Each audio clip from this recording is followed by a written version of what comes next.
If A and B are invertible matrices of same model then we have to find A B whole inverse equal to B inverse into A inverse. ಈ problem solve ಮಾಡಲು ನಮಗೆ ಮೊದಲು inverse definition ನಾವು consider ಮಾಡೋಣ. ಏನು consider ಮಾಡೋಣ? A B into A B whole inverse equal to I. ಇದರ definition ನಾವು ಇದು ಕನ್ಸಿಡರ್ ಮಾಡಿದ್ದೇವೆ. ಇದರಲ್ಲಿ ನೆನಪಿಟ್ಟುಕೊಳ್ಳುವ ಒಂದು ಅಂಶ ಏನೆಂದರೆ ಎ ಇಂಟು ಎ ಇನ್ವರ್ಸ್ ಏನಾಗುತ್ತೆ? Inverse formula I. ಅದೇ ರೀತಿ ಬಿ ಇಂಟು ಬಿ ಇನ್ವರ್ಸ್ ಏನಾಗುತ್ತೆ? ಐ. ಯಾವುದೇ ಒಂದು ಮ್ಯಾಟ್ರಿಕ್ಸನ್ನು ಐಡೆಂಟಿಟಿ ಮ್ಯಾಟ್ರಿಕ್ಸ್ ಜೊತೆ ಮಲ್ಟಿಪ್ಲೈ ಮಾಡಿದಾಗ ಏನು ಬರುತ್ತೆ? ಅದೇ ಮ್ಯಾಟ್ರಿಕ್ಸ್. ಅಥವಾ ನೀವು ಏನು ಟ್ರಿಕ್ ನೆನಪಿಟ್ಕೋತಾರೆ ಅಂದರೆ ಎಯನ್ನು ಐ ಅಂದರೆ ಐಡೆಂಟಿಟಿ 1 ಕನ್ಸಿಡರ್ ಮಾಡಿ, ಎ ಇಂಟು 1 ಏನಾಗುತ್ತೆ? ಎ. ಸೊ ಇಲ್ಲಿ ನೋಡ್ಬೋದು, ಇಲ್ಲಿ ಮೊದಲನೇ ಒಂದು ಅಲ್ಫಾಬೆಟ್ಸ್ ಏನಿದೆ ಎ, ಆದ ಕಾರಣ multiplying both side on A inverse. Multiplying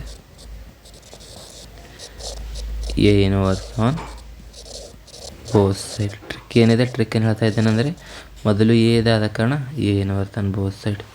ಅವಾಗ ಏನಾಗುತ್ತೆ ನೋಡಿ, A inverse into A B whole inverse equal to A inverse into I. A into A inverse ಏನಾಗುತ್ತೆ ಹೇಳಿ? ಎ ಇಂಟು ಎ ಇನ್ವರ್ಸ್ ಏನಾಗುತ್ತೆ? I. B as it is A B whole inverse equal to A inverse into I ಅಂದರೆ 1, A inverse into 1 A inverse.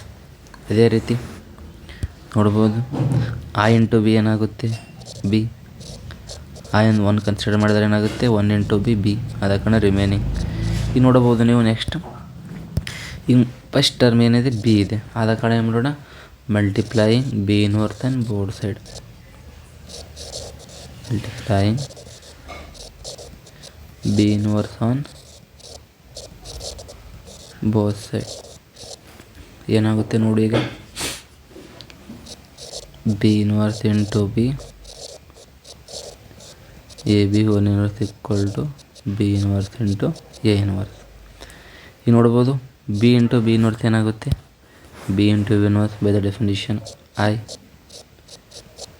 A B whole inverse B inverse into A inverse. ಇಲ್ಲಿ ನೋಡ್ಬೋದು ನೀವು A B whole ಇನ್ವರ್ಸನ್ನು identity matrix ಜೊತೆ multiply ಮಾಡಿದಾಗ ಏನಾಗುತ್ತೆ? Identity ಅಂದರೆ 1, ಅದ ಕಾರಣ 1 into anything only A B whole inverse equal to B inverse into B inverse. ಇದು 3 ಮಾರ್ಕ್ಸಿನ ಭಾಳ ಇಂಪಾರ್ಟೆಂಟ್ ಕ್ವಶನ್. ನೋಡ್ಬೋದು, ಇದೇ ನಮ್ಮದು ಪ್ರೂಫ್.